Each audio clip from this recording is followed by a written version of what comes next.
Welcome to Google Rocks Hawaii. It is March 31st, 2015, and this is Google Rocks number 70.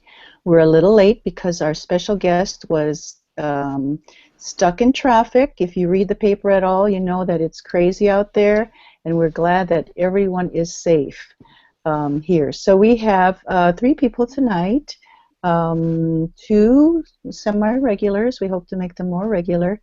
And we'll have them introduce themselves, and then I will do a little intro of Ross, and then he can tell me a little bit more about himself, and then tell us about the Honolulu Mini Maker Faire, which is what we're talking about tonight, which is on May 9th, 2015. So, Chad, could you tell us who you are, please? Hi, I'm Chad Nakapoi. I work for the Department of Education as a technology integration specialist, and I specialize in helping schools move towards one-to-one using Google Apps for education. Okay, Chad? Sorry, Shane? Hi, I'm Shane Asselstein, Curriculum and Technology Coordinator at Momiani Elementary, and I specialize in apparently Minecraft. Game-based learning is what I'm focusing on a lot, so that's my specialty. And also today, thank you, Shane. Our special guest today is Ross Mukai. He works in IT, instructional technology, correct? Is that what IT is? Ross? Information technology, I guess. Oh, sorry, informational technology. Yeah. Okay. I'm just a data center guy by day. Don't say. And then in the evenings, I run Oahu Makerspace, and it's like a workshop where people can do any of the hobby stuff that they want to do. They can't do it at their house. They can't fit a large saw or any of the larger equipment. So people get together and work on their own projects at our shop. And you are the founder of the Oahu Makerspace, is that correct? Yes. And tell us a little bit about that. What is it all about? I know you mentioned a little bit about it, but could you elaborate? It's like a kind of like an open workshop where if you don't have the space or the resources or the heavy or expensive machinery at home, or you don't have access to it, you can pay the membership kind of like a gym, and then you can work in our warehouse and do all of those things that would involve like woodworking or metal fabrication. We do 3D printing, laser engraving, we have vinyl cutters, we make stickers and banners, all kinds of kind of light commercial processes that a lot of people wouldn't have access to otherwise. And how did you get into that? Well, I always needed workshop space, and I needed to put my machining equipment somewhere. So I've always been looking for warehouse space, and makerspaces were becoming popular in the late 2000s, and a lot of people I knew were saying, hey, we should get together, we should put our machines together, and it kind of really fit into the way that the makerspaces and the maker movement was going. And then from there, we kind of expanded into helping people learn how to do things and how to build new skills based on just the things that me and some friends and some new friends know how to do. We just kind of share. Neat. Just wanted to interject that Michael Fricano is stuck in traffic. Surprise, surprise. He said he might join us via his car, which would be perfectly fine. I'm not sure if he's viewing, but definitely that would be perfectly fine, Michael. So as I listen to you, Ross, it seems like you had an interest way before you started the Oahu Makerspace. I'm just curious to know how you, did you always have an interest in making? Did you even call it making? Did you start at 10 or did you start at 20? I'm just curious to know how people get into these things. Well, I think making, it's more of like I'm just really into technical things. I like machines and mechanical things. Probably when I was 4 or 5, I learned how to take apart the VCR. And when I was maybe 11 or 12, I learned how to put it back together. So I've always been taking apart things and putting them back together. And sometimes adding new features and sometimes making features not work anymore. But that's part of the learning process. That's fantastic. So could you tell us about the Honolulu Mini Maker Faire? It's the second one that's coming up. Maybe, and it's on May 9th, right? The entire day. Yep. And go ahead. Oh, it's May 9th from noon to 5, and we're at Iolani School in their technology center. They were really wonderful lab. So the Mini Maker Faire, it's kind of like a great big show and tell. So everybody can have their projects and bring things that they're working on or something that they've made. Everything from science, technology, to art, to even agricultural folks, people with interesting hobbies, model builders, cosplayers, everybody. Pretty much anyone who does something, and when they're done doing whatever they were doing, leaves the world with something that the world never had before, is making something. And those are the people that we really want to get out there to show the rest of the world what they're doing. And by doing so, they'll encourage other people to do things that they either didn't think that were possible, or didn't know was popular, or didn't know could be done. And anyone who's even mildly interested in neat things that hopefully a lot of people have never seen before can come and be an attendee and walk around at all the booths and look at all the neat things that are happening, and probably see a lot of new things that you haven't seen before. Mm-hmm. I think. And you've had a lot of press on it, right? You've had the first one, I guess, and actually, yeah, you've had a lot of interest in it. In fact, I want to brag about you being on Hawaii Public Radio. Oh yeah, Hawaii Public Radio, they're wonderful folks. Yeah, as part of they had a Maker edition, I want to say Maker edition, but a Maker episode, and you were one of the people they were talking about, and you got interviewed. That was pretty neat. Yeah, it's really neat. I've never done this many interviews and appearances and people asking me about interesting things. I guess it's a new thing for me, but it's pretty neat. Yeah. Well, I know the schools are really interested in it. So you had mentioned off air that this is mainly for adults. So how could students get involved, or should they go? Or is it for them if they go to the Maker Faire? How? Oh, it's totally for the kids and the whole family. The Maker Faire is really just about getting everyone involved with what's going on, and kind of making connections so that hopefully people meet each other at the fair and they'll learn something new and see something that they're interested in, and probably pick up a new hobby, or work with other people who are also interested in some new things that you get interested in. It's more the maker space, the Oahu Makerspace. It's more oriented towards people who are over 18 than who are under 18, and that's only because of the power tools. The Maker Faire is fun for the whole family. So do companies show up, or individuals show up, or both? Do you call it booths or exhibits, or? I guess they're booth exhibits, but everybody that hits the sign-up sheet, which closes tomorrow, so everyone should get on the sign-up sheet. If you've got anything interesting, just sign up and we'll give you a table. They're companies and individuals and groups of friends, or a lot of times they're clubs.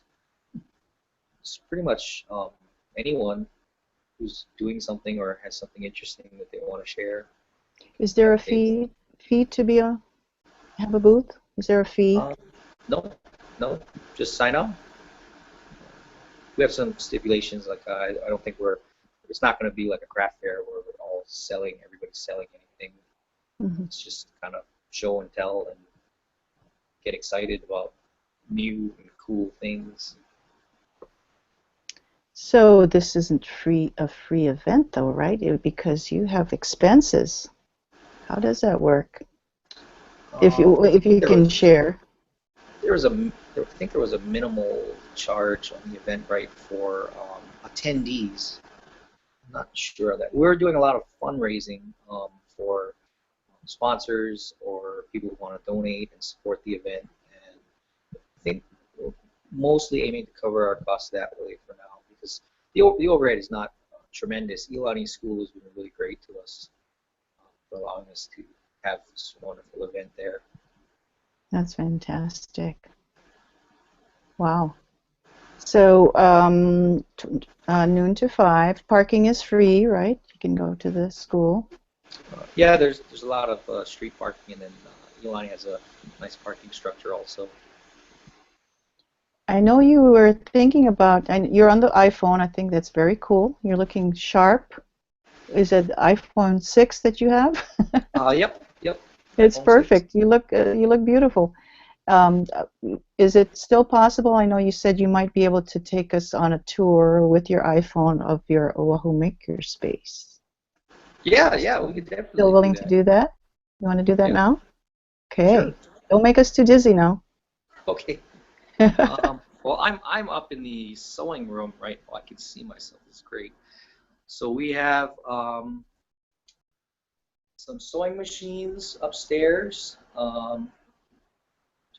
We have more fabric and crafts machines. This one is a heavy-duty sewing machine for leather. Um, it Wow. does, heavy fabric, heavy canvas, and leather. Um, that's pretty much the sewing room.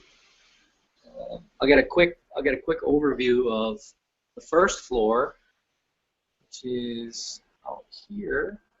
And I think when I go out there, it'll be kind of noisy, so I'll try and get as much overview as I can. From here, you can see most of the wood shop and the metal shop and people that are working. The upstairs is pretty quiet today, so hopefully my wireless doesn't have any problems. This is the kind of lounge area.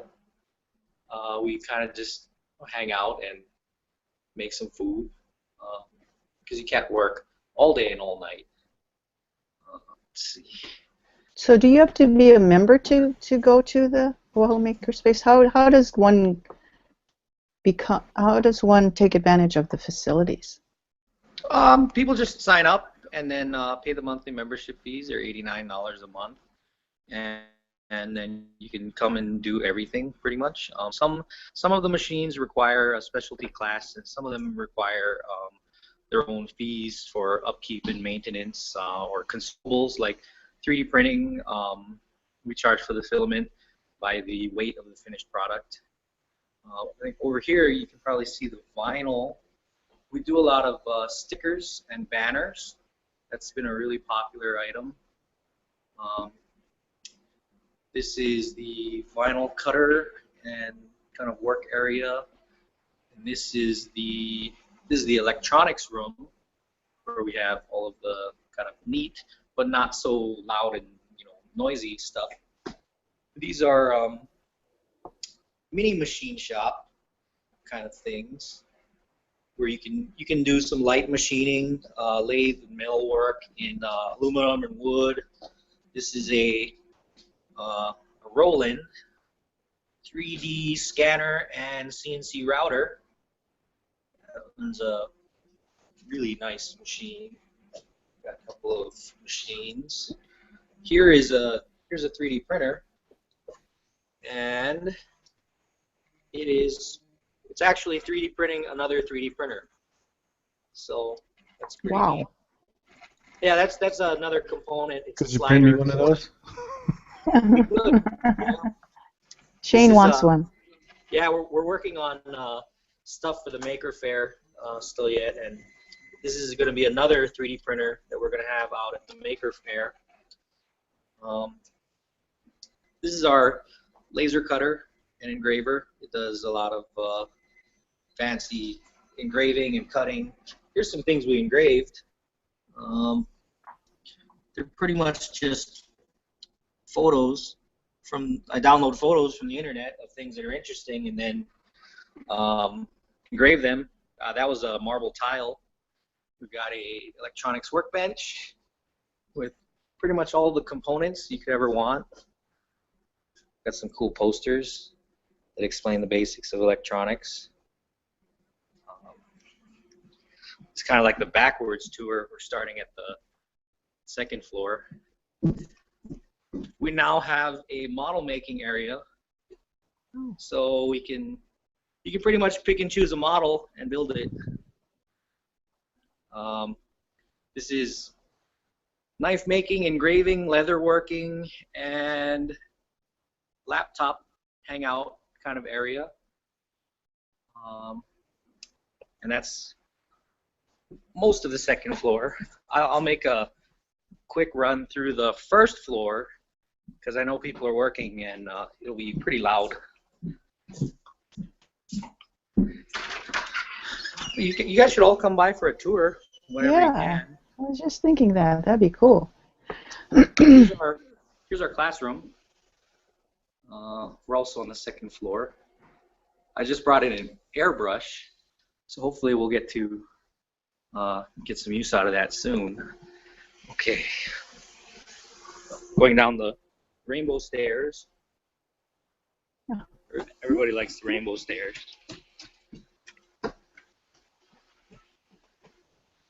And this is one of the workstations where we can do some engraving and art. Mike does metal art. Yeah, Mike. Hi, Mike. And then this is one of the metalworking areas.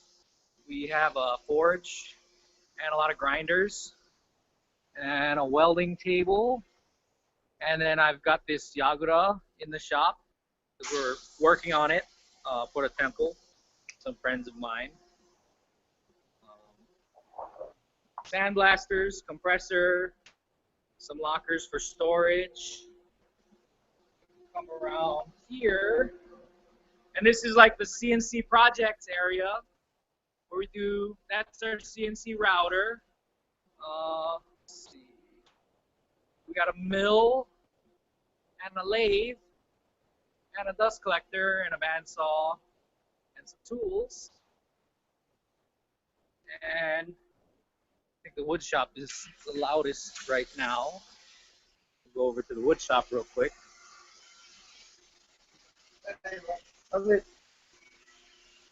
Here is the wood shop.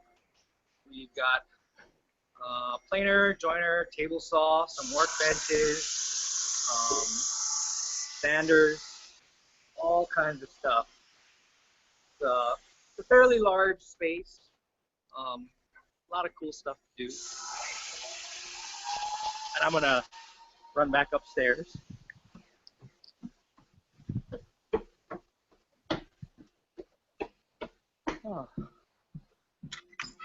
I think that's an understatement. A lot of cool stuff to do. Yeah. That's an understatement for sure. Ross, that is amazing what's in there. And that Makerspace hasn't been there a long time, correct? No, we only moved into this location at the end of August and then reopened in June. Before that, we were in Kaka'ako. It was kind of a lot smaller and more wood focused. I don't want to like kind of force people into one kind of focus. I want them to kind of explore and figure out what they're into, or have people that are interested in different things talk to each other and hopefully share ideas that one depth of knowledge wouldn't have come up with on their own. And you said you had classes? So Yep. People who wanted to learn? Yep, we do classes both for people who need to learn how to use the equipment or to get signed off that they can safely use the equipment, or like project-specific classes like building ukuleles, 3D printing small projects and things like that. And how would they people find out about that, the schedule? Is it on a website, or do you hand out a flyer, or how does that work? We're trying to get it onto the STEM Maker calendar. We started a calendar for all the local kind of STEM and sciencey technology events, and we're gonna stick our classes on there. Hopefully, when the schedule gets more, set, it's hard to really nail down a schedule for classes. That is awesome. Wow. What is a Yagra? Yagra. Yagra, it's the center of the bone dance for bone dance season. That particular one travels to like 8 different temples, I think. We're doing a lot of welding and body work and refinishing, repairing, like a couple years of rust and just generally old age. And this is just for the sake of making, right? Yep. Pure and simple. I wish our schools were like this more. Ross, I'm kind of curious. The materials that you guys use, are they donated, or you guys have some kind of a fund for this type of stuff to replenish it? Everybody pretty much brings their own materials. We share scraps. Like if somebody has some leftovers from one thing that anyone else can use, we hold on to it as long as it's feasible, and then people can pick and choose if they see something that they like. We try and direct people to places where they can get a good deal on materials, and hopefully not introduce more raw materials into the use chain than they have to by recycling or upcycling or even just scavenging. A lot of the people's projects come from materials that they find from bulk pickup or free pallets. We've been seeing a lot of free pallets and reuse materials. Reuse Hawaii is a great place to pick up recycled building materials, and most of the lumber is really easy to clean up because we have a planer and a drum sander. Amazing. Who maintains all of the equipment, Ross? Me and a couple of other guys around the shop. We go around and clean, fix, adjust, lubricate. It's kind of like a full-time thing, almost. Well, it's like I have a full-time job and then I have a full-time job. But this is the one you like better? Or, well, I shouldn't say that. I shouldn't say it. That you love doing, that you would put in that time without feeling discouraged. Well, this is the one that I would do for free, pretty much. Well, unpaid. Yeah. Very good. Wow. You are a model for sure.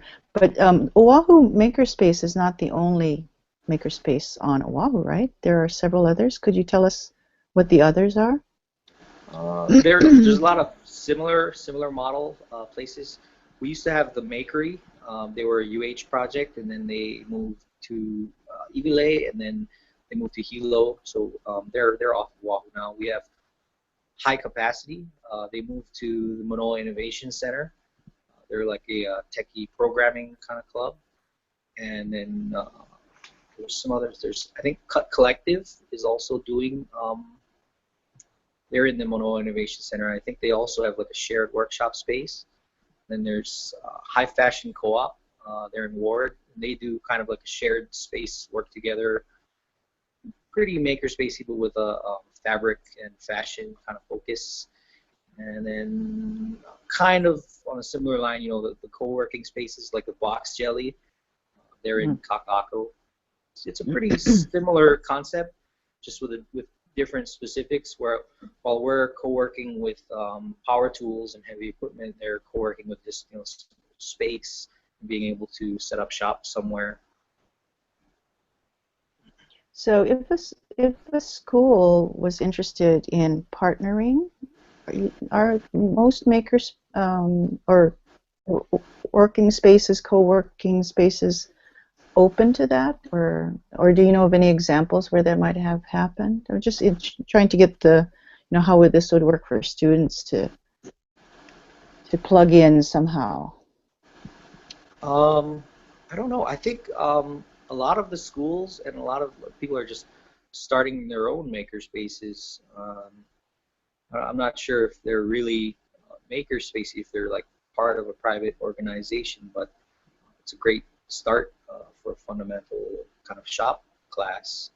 Then a lot of schools like Iolani has the Iolani Sullivan Center is really nice, and then I know Mid Pacific has their technology center. It's really nice.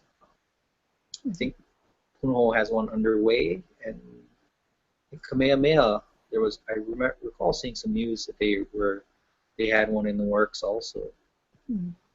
Well, I'm thinking of the schools that you know, maybe might not have, like me, for instance. I don't have a space or structure for it. So I am actually talking with talking a little with Jerry Isdale of Maui Makers, and he is definitely open to partnering. I just don't know how that's going to work for us. Right now I'm doing drop-ins, you know, like lunchtime we'll have something kind of thing just to get that culture going. So I'm sure, though, if students are, you know, really want to get something going, I'm sure the maker spacer dudes would be okay with being approached. Would you say that? Yeah, I'm sure. Even for us, we'd love to like partner with the schools and get more like events and seminars where we can get kids involved with some of the stuff that we're working with. But it's hard because we all have day jobs, so that's why. Right. The and they have school. They have their tests to take. And they have all their tests and their studying to do also. Yeah. Wow. I'm just really intrigued by the whole concept and how it can work, how we can sneak it into the curriculum. Maybe as like an extracurricular or something. Yeah. Hopefully we can get you know, kids super into building and making things with the Maker Faire. They'll come and see all the neat stuff going on, and they'll say, well, "That's what I want to do." That sounds great. Sounds great. Any questions, Chad, of Ross? I think that I'm just blown away, Ross, that that whole place exists. I mean, it's huge, and there's so much possibilities that people can come in and just kind of build things. I guess my curiosity would be, you guys ever think about making, maybe it's not a makerspace, but I know a lot of kids that I work with are into making music, but they don't have the equipment or whatnot to do that. Is there anybody out there that has something like that for them to work with, or that you know of? People that I know of, you know, I think HCC they got a recording studio on the fourth floor. I think they do programs like that. I know they do them at the college level. Mm-hmm. They have, I think it's like the Melee program, I think. Okay. We'll look into that. I was just curious that I'm just kind of thinking of what my kids would just kind of into. That would be a wonderful resource because then the world could have more drummers. Otherwise, you know, kids are never going to learn how to play the drums if they can't play them at home. That's right. That's right. That's a good comment. You have anything to any questions, Shane? No, I mean, I pretty much I understand where you're coming from. Is, you know, with a small school and not having a lot of space. We barely have enough space for our lab that I'm using, so trying to find a space where we can put all that equipment is kind of tough. But I mean, I've heard a lot of the people around, you know, in the conferences and stuff talk about not needing necessarily such a big space as much as you just need the stuff. You know, grab some recycled this or some recycled that and just let kids create, you know, and at different age groups. Obviously, Ross is working with more adults and high-powered machines and things like that, but even at a younger age, just having the materials there to have them create, you know, something. So yeah, creating that culture. Mm-hmm. Definitely. One of the things we really want to get more kids engaged with is CAD work. A lot like Minecraft and stuff. If they can build it virtually, it's, you know, we're half a step away from translating that into the physical world. They can 3D print something that they created through CAD, or they could put it on a CNC machine and carve it out of whatever substrate they wanted to. And I think the digital fabrication, like CNCs, both additive and subtractive, is a great way to kind of shortcut the process that it would take to develop the skills and hand tools and even power tools in order to make things that they want to make. They'll be able to see the results a lot faster just by learning to build something in CAD and then 3D print or go straight to CNC. At the last Tinker Teach meeting we had there, Chris Schwengel was, I happened to be very fortunate to sit beside Chris Schwengel and have him talk about his, I may mess this totally up now, but his TwoBot. Are you familiar with that machine? TwoBot? TwoBot, I think is what he called it, where it's not an additive, it's actually a subtractive machine where he starts off with a piece of insulation foam and it starts carving away at it instead of the 3D printer idea, which is to build up, right, of course. And he was talking about how his kids just love to see that machine going off too in his room. And he actually has a very interesting perspective on whether or not the 3D printer versus this subtractive versus additive is a better way to initially teach the kids, yeah. And it's pretty awesome, the things that he's talking about. And since you just happened to mention that word Minecraft, Chad's like, oh no, here he goes. I see your ear. I saw your ears perk up, Shane. But that and the CAD, I actually just have on my screen right now. I have something I've been looking around and playing around with. It's called Tinkercad. Anybody heard of that program? It will actually export directly to Minecraft. So then you can import it right into your Minecraft world. So whatever you create in Tinkercad, you can export it as a schematic file and bring it right into a Minecraft world and have them explore it in 3 dimensions that way as well. So saves on material. I can just turn off the machine and everything goes away. No muss, no fuss. So that's kind of interesting. Cool. All right. I really like Minecraft because it almost seems like digital Legos to me. You can build whatever you want out of the small things turn into big things, and the big things, they become whatever you want, and then you never have to clean up the Legos or step on them or anything. I grew up with Legos. I could make anything with Legos. Don't tell anybody, but I have a huge stack of them underneath my desk here. So. Yeah, I still have a bucket of Legos around. Yeah. People hide their Legos. They're kind of precious. You have to buy a kit for what, $20 or something? A little Super tiny. Expensive now, yeah.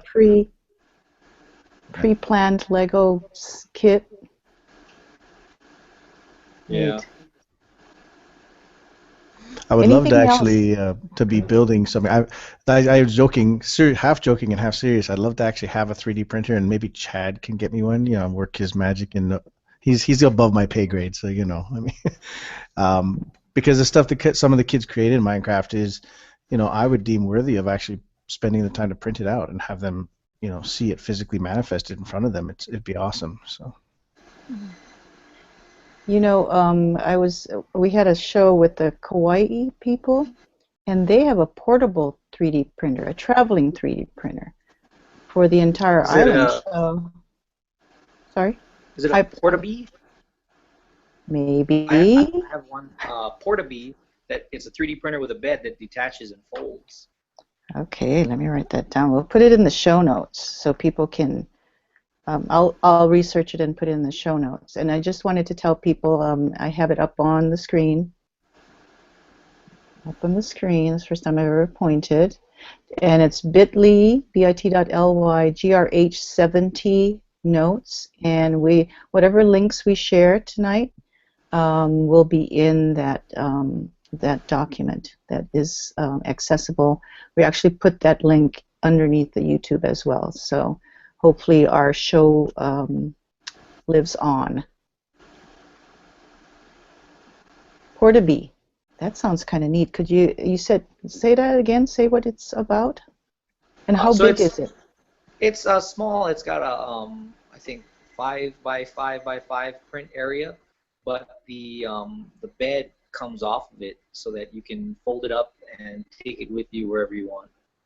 When you detach the bed from the the Z-axis and the extruder, it fits in a standard laptop case.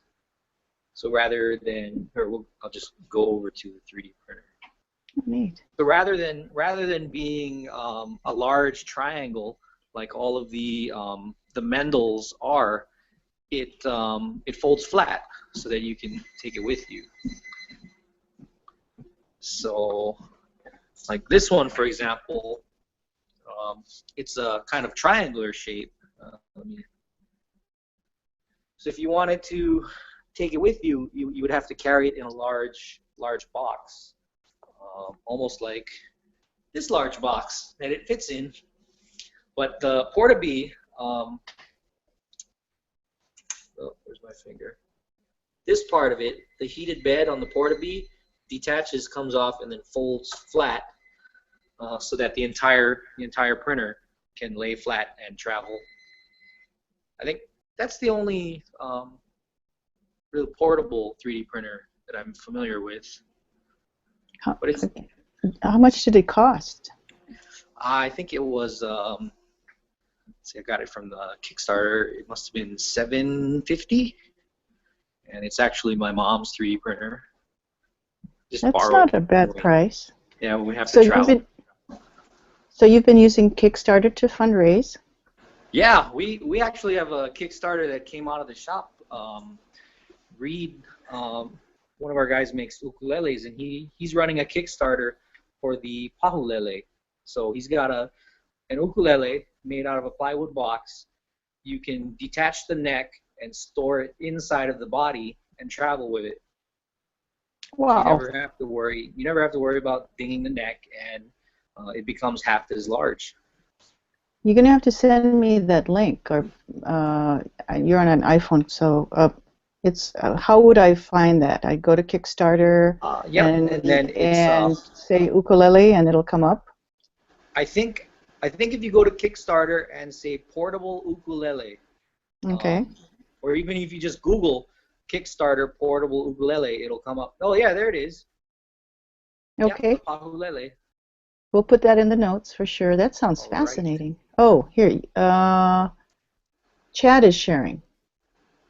Right, Chad?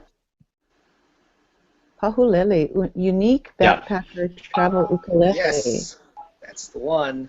Wow, and 4 days to go. 49 backers.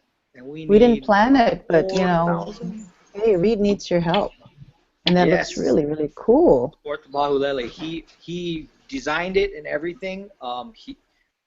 Working by himself in the makerspace, and then in his own shop, and I love the shape. Wonderful. Yeah. I'm gonna have to check that out.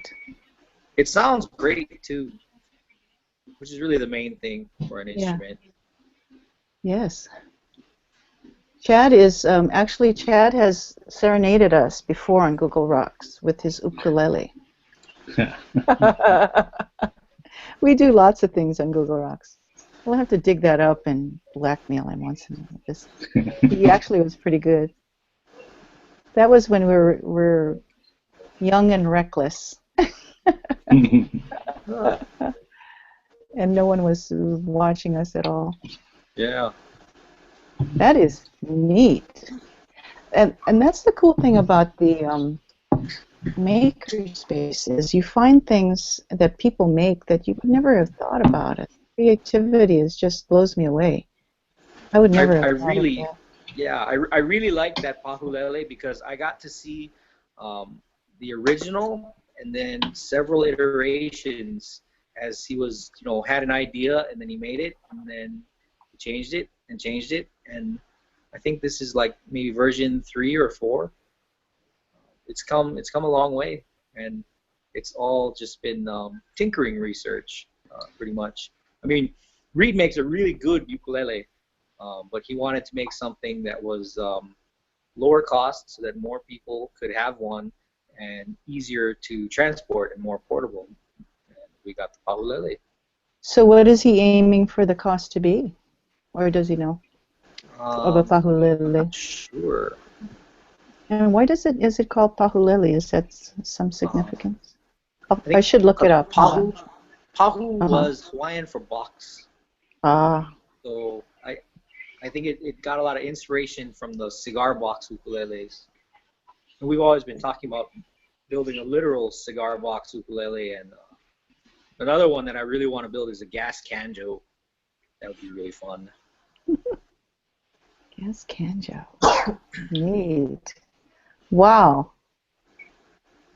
Yeah. So So everybody, we we hang out and we build things because we can and because it's cool, and try something different because we can. So that's really because where, we can. That's yeah, what it just is. Yep. we can. And So much variety. It's wonderful. yeah. So we started out talking about the Honolulu Mini Maker Faire, and we ended up talking about Oahu Makerspaces and all the creativity. And so if you go to the fair, you'll find interesting, cool Yep. things that you If you never go, would have thought of, like the pahulele, not there, but it just gives you yeah, that idea of what you might find, surprises. because this is You want to give well, if you take a tour of the shop and you look at all the machines and everything, this is kind of like walking around backstage. When you go to the Maker Faire and check out everything that everybody has been working on, it's kind of like center stage. So you get to see all the finished products and anything work in progress and anything everybody's doing, all the really cool stuff. And a lot of really cool stuff happens, not here. Most of the really cool stuff is happening in people's garages, and people don't get, they don't get to share. And that's why we want them to come out to the Maker Faire and bring the really cool project in their garage so that the whole world can see how cool it is. And you also have, you mentioned when we talked off air about the Facebook presence. Tell us about how we could just look. I was kind of exploring around the Facebook. Is that the Maker Faire, that's Facebook, or? Yep, the Honolulu Mini Maker Faire is on Facebook, and Oahu Makerspace is also on Facebook. And there are pictures of people they put up. They share what they've done, and it's a variety. I saw one where the father made a sort of a shelf in the window for his daughter, which is really cool. Mm, Yeah, with the yeah. light coming through the workspace, which I thought was pretty Oh, I neat. think that was the custom desk that Roger built. Yeah, it came out really nice. So, is it a big? Is it anybody who can come? But is there like a core group of people that come to Oahu Makerspace that you kind of see for a while, or just you can randomly go in, not worry about intruding? How does that work? Oh no, we're totally open to everybody. We got a lot of woodworkers right now, a couple of welders, a couple of guys into CNC work, cutting circuit boards and 3D printing things. So it's really just all over. Whatever people are working on, they kind of find the area that they like to hang out the most in. That's great. Chad just put up the website for the Honolulu Mini Maker Faire. Thanks, Chad. Yay. Appreciate it. Yeah, so there's a button there where makers can apply, and you said the deadline is tomorrow, right, Ross, for that? Yeah, the deadline is tomorrow, but if you got something cool, just apply, and we'll squeeze people in. We'll pack the house with all the cool stuff. Chad, could you click on the media tab? I wanted to show people how Ross is. Oh no, sorry. I thought it was the newspaper articles and all the different things that was on there. Oh, there you go. Over here. Lots of cool press for Oh yeah. what tab was that under? Yeah, you were right. It was just under further down. Okay, yeah, media. So yeah, you're getting a lot of attention, which is really good to see. Yeah, I think Good to it's, see. newspaper is coming down either tomorrow or later on this week. We'll have more coverage for both the Makerspace and for the Maker Faire. We really want to get the coverage out for the Maker Faire. That's really the main thing. That's neat. May 9th, noon to 5 at Iolani. Yes. Okay, so if we've covered everything about that, I wanted to start something new today on Google Rocks Hawaii, and that is something so far we're calling it Discovery, and it is actually aiming to have it the latter part of the show after we've exhausted the topic of the day, and have the participants, the panel people on the panel, including our guest, if he would like, to share kind of like a show and tell, only a broader. It could be anything like a tech tip. It could be an article you read. It could be something happened in school that you wanted to share, something that inspired you, something that bothers you, I guess, educationally speaking. But stay within a 2-minute time period, so it's kind of like a little teaser for people, kind of like a slam, but no competition, just to get our viewers thinking about other things that they might not have thought of before, and have us also learn things about what our panelists, our friends are thinking. So we're going to start that off today. And I am the first one to do that. I will do that. And so what I'm going to do is select the Q&A, because I'm going to start my screen share with you. And let me make sure I got what I need. And what I wanted to share with you is Google tools for reading. And so these are all of the tools, and I don't know why I have, are you big, Chad? Okay, I'm going to make sure I'm showing. Okay, so these are tools for reading that are Google Apps, and it's put together by Steve Wick, it's a collaborative document, and he has put together the different kinds of tools that would be helpful for people who are teaching reading. So and he's put them into categories. So the Chrome Reading Extension apps is one category, and these and also productive tools connected to reading that are reading extensions and apps. And there are several of them, quite a few of them. Some of these I had mentioned in my Chrome extension session, by the way, which I was really cool to notice. I found this actually after my presentation. And then if you wanted to do something on reading practice, these are the different extensions and apps that you could possibly explore, and it has a nice little explanation. If you want to explore text-to-speech, these are more tools that you can try out, and more additional ones. And when you go into this document, there's a suggesting, you have suggesting powers or capabilities. So anyone can do this. And here are more tools I guess people have suggested to him. Google Dictionary I had mentioned in my presentation. And then there are add-ons as well. So these are different add-ons, all having to do with helping with reading for kids. And it's from K through 12. And then there's also Google Drive apps connected to reading. So it's a really cool document that has everything all in one place. And if you wanted to, pursue it, I believe this, I'm not going to do it now, but I believe if you click on that, it'll take you to the Chrome store where you can, or to the application itself, so it can be installed. So I thought that was a really, really neat thing. And that's it. That's my share. And I think Chad is going to share for us. What do you think, Chad? Okay, so I was talking to Linda a little bit earlier. I did not go to this particular presentation by James Sanders, but he did this one on how to survive the zombie apocalypse with Google. And it's a pretty cool game that he set up for people to play. And he gives the participants a mission to do certain things with Google. Now, I've done this now about 2 or 3 times as an ending to my professional development, and the teachers really like it because they get to play a game but yet apply everything that they learn in their professional development with Google. So, Shane always talks about game-based learning, and I've always tried to. I was having a thought for a long time. How do I get game-based learning into my professional development? And then after this Google Summit, finally found a way. So it's pretty cool. People really like it. I think it's lots of fun. We've seen a lot of cool results from this.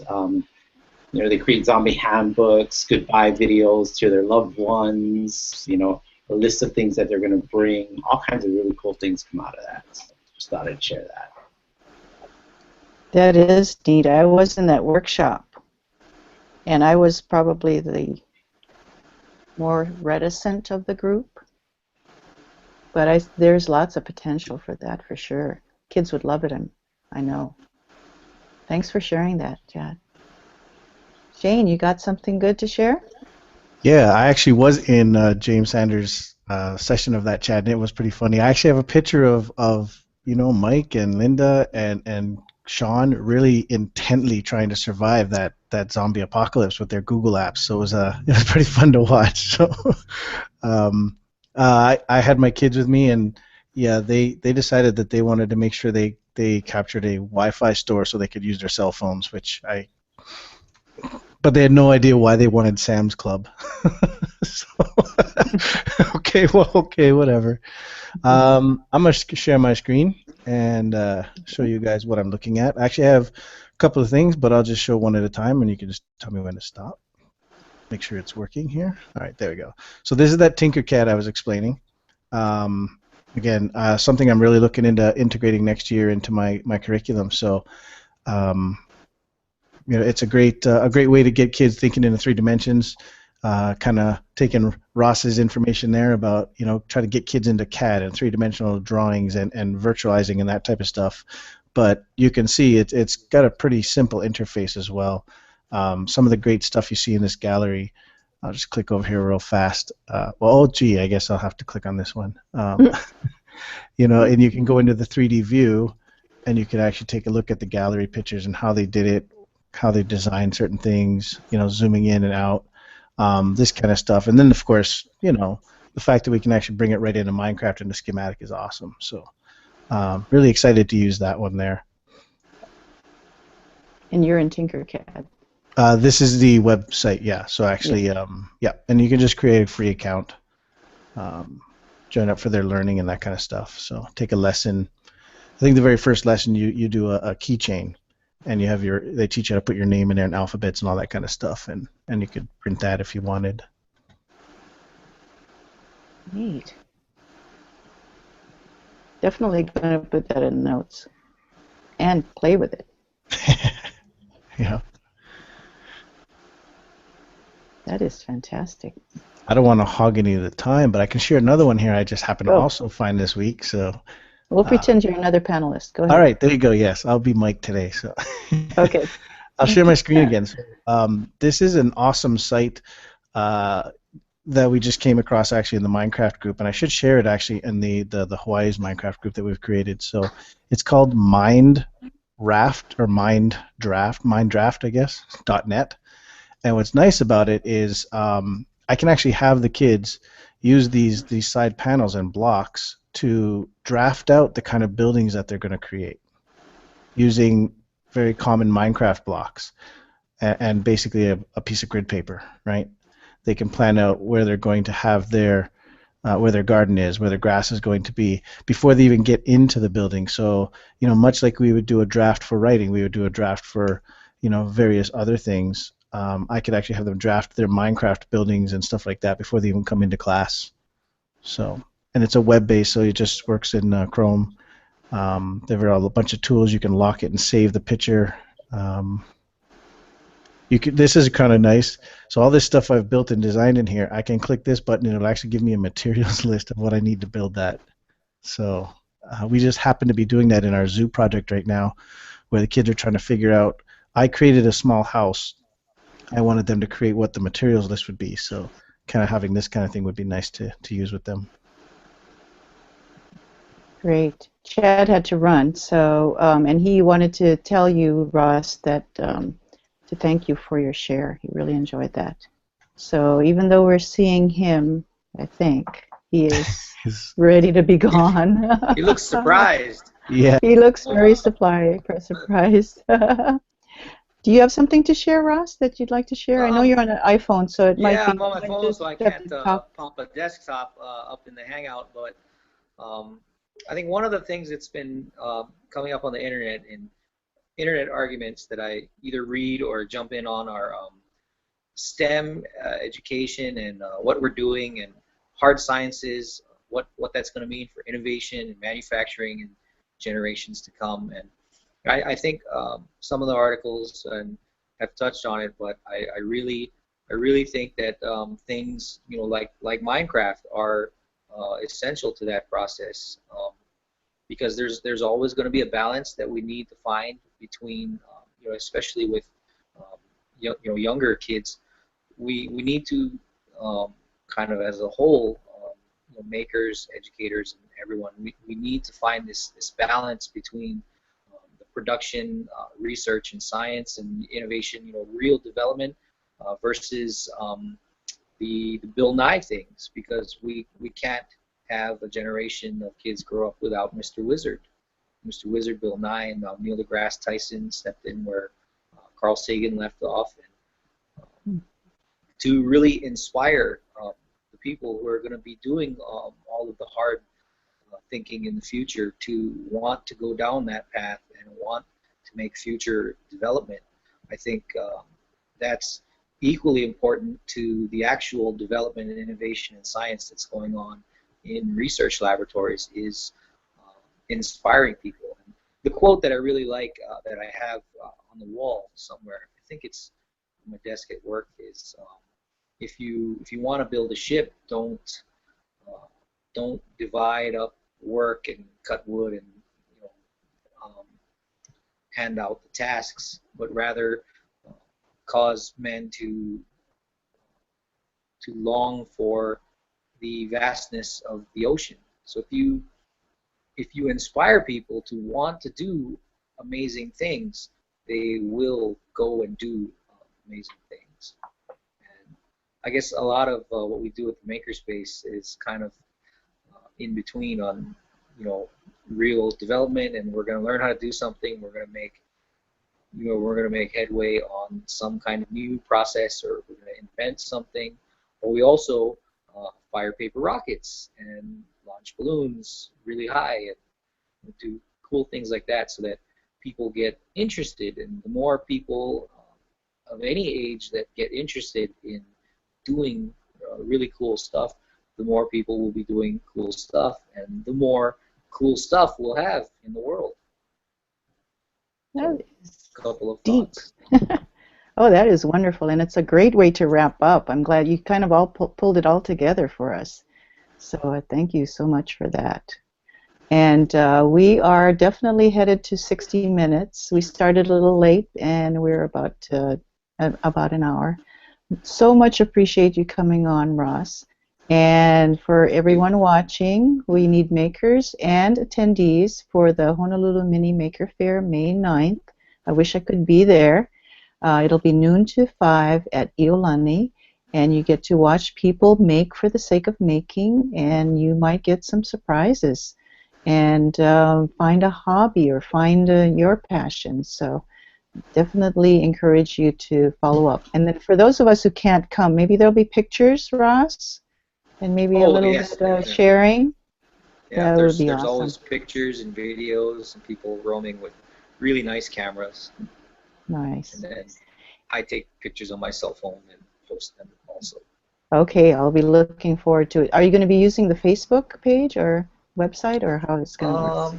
I'll probably be posting to the Honolulu Mini Maker Faire Facebook, as well as Nice. the Oahu Makerspace Facebook. Very good. Looking forward to it. And it's right before Mother's Day. So, right? Correct? Isn't it the day before Mother's Day? So grab your mother and take her, and the whole family can enjoy it. All righty. Thanks so much, Shane. And Chad is gone. He's kind of semi here, but so thanks for coming on, Shane, for sharing. You have to come on again next week. No We'll make problem. it. Yeah, that'll be fun. And maybe Chad, and we missed Michael today. He was stuck in traffic, and usually Michelle comes. I know she's been busy, so hopefully she'll come back. And also Holly and Jody and Ann, those three come on as well. But anyway, thank you so much, everyone, for coming, and we'll say aloha for now, and maybe a little couple minutes to debrief Ross and Shane, and then we'll see you next week or soon. We're not sure yet. Take care. Bye. Yeah, next week for sure. We'll do a share for sure, if nothing else. A discovery next week. All righty. Take care. Aloha.